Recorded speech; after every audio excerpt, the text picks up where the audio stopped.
दशमस्कन्धः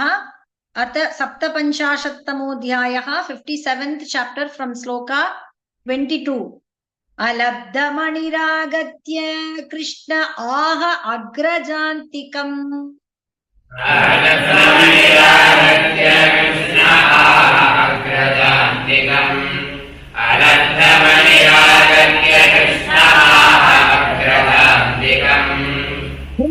हतः शतधनुः मणिस्तत्र न विद्यते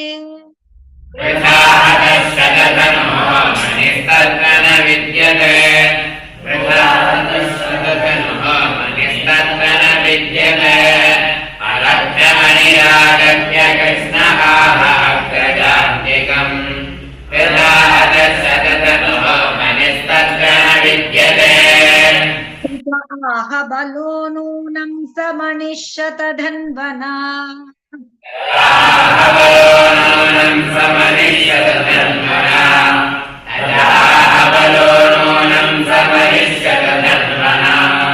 कस्मिंश्चित् पुरुषे न्यस्तः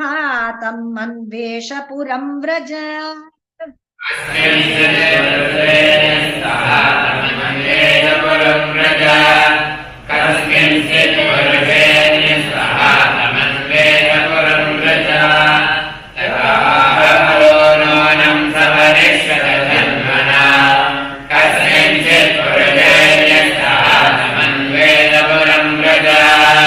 अहं विदेहमिच्छामि द्रष्टुं प्रियतमं मम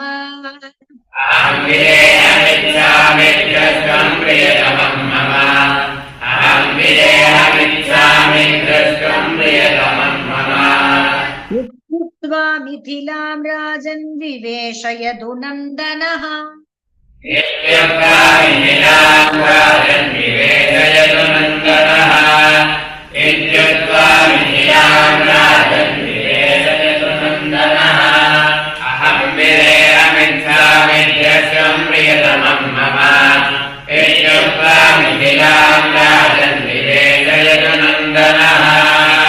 दृष्ट्वा सहसोत्थाय मैथिलः प्रीतमानसः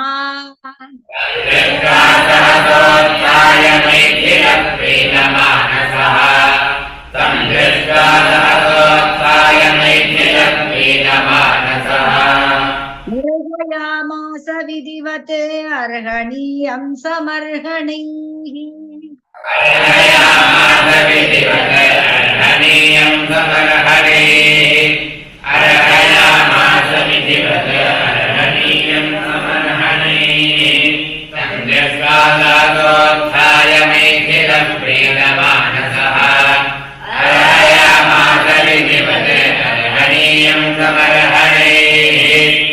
उवाच तस्यां कतिचित् मिथिलायां समाविभुः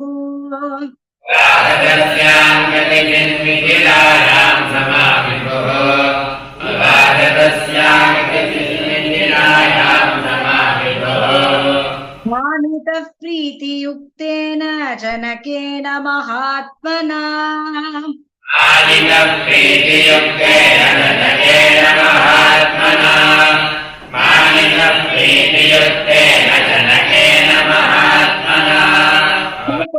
शिक्षद्गदां काले धत्तराष्ट्रः सुयोधनः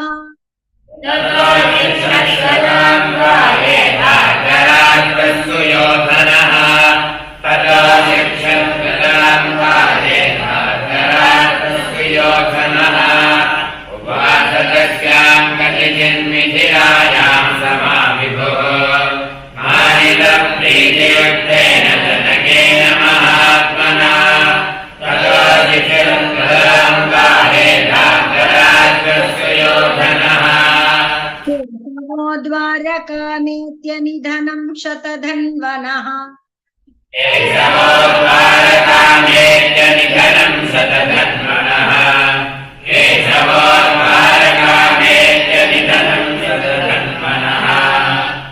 प्राप्तिं च मणिं प्राह प्रियाया प्रियकृद्विभुः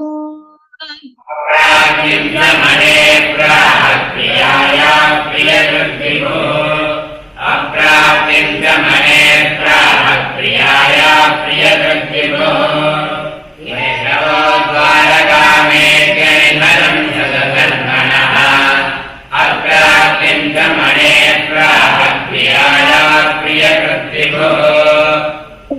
प्रकारयामास क्रिया बन्धोर्हतस्य वै सकारयामास क्रियाबन्धोर्हतस्य वै सकारयामास क्रियाबन्धोर्हतस्य वै साकं सुहृद्भिर्भगवान् यायास्युः साम्परायिकाः साकं सुहृद्भिर्भगवान् यायास्युः साम्परायिकाः साकं सुहृद्भिर्भगवान् यायास्युः साम्परायिकाः अतः सकारयामास क्रियाबन्धोर्हतस्य वै साकं सुहृद्भिर्भगवान् यायास्युः साम्परायिकाः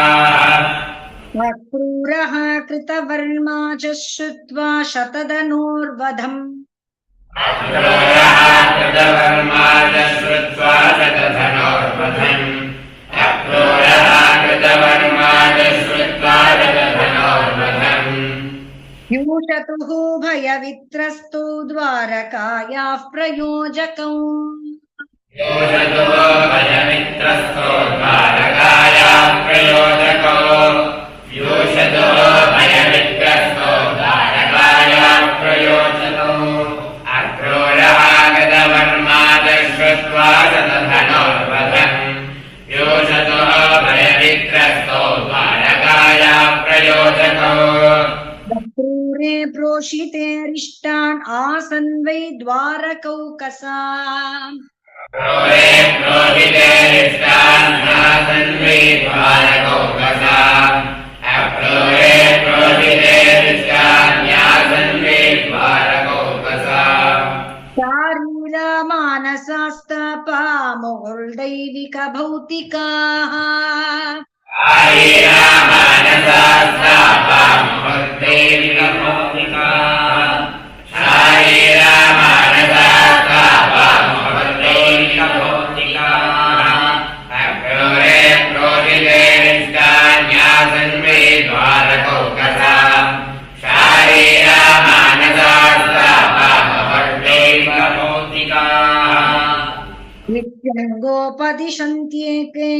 विस्मृत्य प्रागुदाहृतम् नित्यङ्गोपनिषद्येके विस्मृत्य प्रागुदाहृतम् नित्यङ्गोपनिषद्येके विस्मृत्य प्रागुदाहृतम् मुनिवास निवासे किं घटेत अरिष्टदर्शनम् मुनिवासनिवासे किं घटेत अरिष्टदर्शनम् मुनिवासनिवासे किं घटेत अरिष्टदर्शनम् नित्यङ्गोपनिषद्येके विस्मृत्य प्रागुदाहृतम् मुनिवासनिवासे किं घटेत अरिष्टदर्शनम् देवे वर्षति काशीशः श्वपल्काय आगताय वै देवे वर्षति काशीशः स्वपल्काय आगताय वै देवे वर्षति काशीशः स्वपल्काय आगताय वै प्रसुतां गान्धिनीं प्रादां ततो वर्षत्स्व काशिषु सदां गान्धिनीं प्रादा ततो वर्षत्स्व काशिषु सदां गान्धिनीं प्रादा ततो वर्षत्स्व काशिषु देवे वर्षति काशीशः स्वपल्काय आगताय वै सदां गान्धिनीं प्रादा ततो वर्षत्स्व काशिषु तत्तुतः तत्प्रभावोऽसौ अक्रूरो यत्र यत्रः सुतः तत्प्रभावोऽसौ अक्रूरः यत्र यत्रः तत्तुतः तत्प्रभावोऽसौ अक्रूरो यत्र यत्रः देवोऽभिवर्षते तत्र न उपतापानमारिकाः देवोऽभिवर्षते तत्र न उपतापानमारिकाः देवोऽभिवर्षते तत्र न उपतापानमारिकाः तत्स्वतः तत्प्रभावोऽसौ अक्रूरो यत्र यत्रः देवोऽभिवर्षते तत्र न उपतापानमारिकाः वृद्धवच श्रुत्वा नैतावद् इह कारणम् वृद्धवचः श्रुत्वा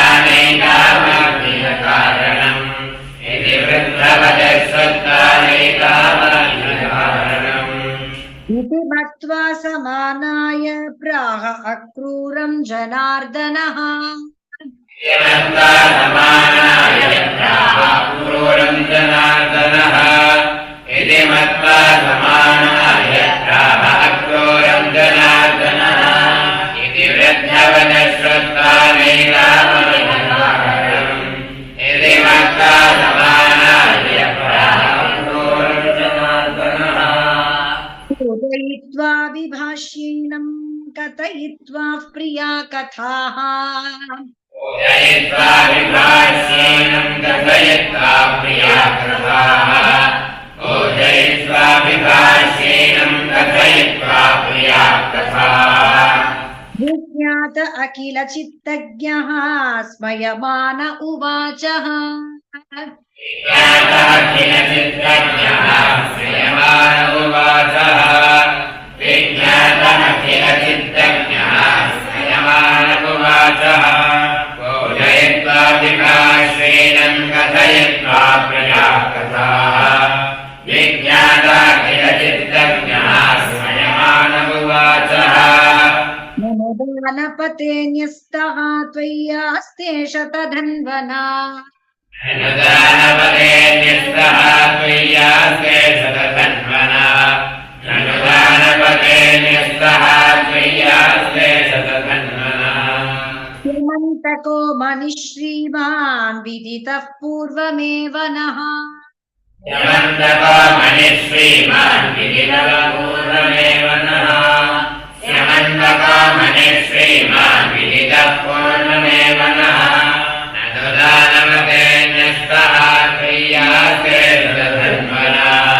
यमन्तको मनिश्रीमान् विदितः पूर्वमेव नः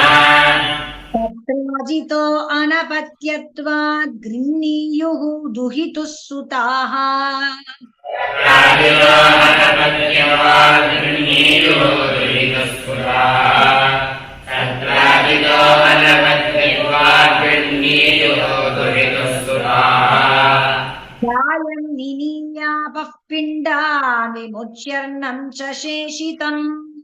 कायं विनीयापः पिण्डान् विमुच्यर्णं च शेषितम् दायं विनीयापः पिण्डान् विमुच्यर्णं च शेषितम् तत्राजितो अनपत्यत्वात् गृह्णीयुः दुहितुः सुताः दायं विनीयापः पिण्डान् विमुच्यर्णं च शेषितम्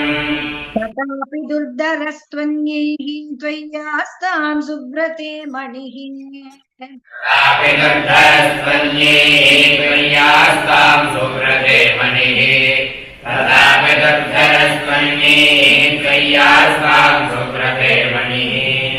किन्तु मामग्रजः सम्यङ् न प्रत्येति मणिं प्रति किन्तु मामग्रजः सम्यक् न प्रत्येति मणिं प्रति किन्तु मामग्रजः सम्यक् न प्रत्येति मणिं प्रति तथापि दुर्धरस्त्वन्यैः त्वय्यास्तां सुव्रते मणिः किन्तु मामग्रजः सम्यक् न प्रत्येति मणिं प्रति दर्शयस्व महाभागबन्धूनां शान्तिमावह महाभागबन्धूनां शान्तिमावह दर्शयस्व महाभागबन्धूनां शान्तिमावह अव्युत्किन्ना मखास्तेऽद्य वर्तन्ते रुक्मवेदयः अव्युच्छिन्ना मखास्तेऽद्य वर्तन्ते रुक्मवेदयः अव्युच्छिन्ना मखास्तेऽद्य वर्तन्ते रुक्मवेदयः दर्शयस्व महाभागबन्धूनां शान्तिमावह अव्युच्छिन्ना मखास्तेऽद्य वर्तन्ते रुक्मवेदयः एवं सामभिरालब्धः श्वपल्कतनयो मणिम् एवं सामभिरालब्धः स्वपल्कतनयो मणिम् एवं सामभिरालब्धः स्वपल्कतनयो मणिम् आदाय वाससाच्छन्नं ददौ सूर्यसमप्रभम् आदाय वाससाच्छन्नं ददौ सूर्यसमप्रभम् आदाय वाससाच्छन्नं ददौ सूर्यसमप्रभम् एवं सामभिरालब्धः स्वपल्कतनयो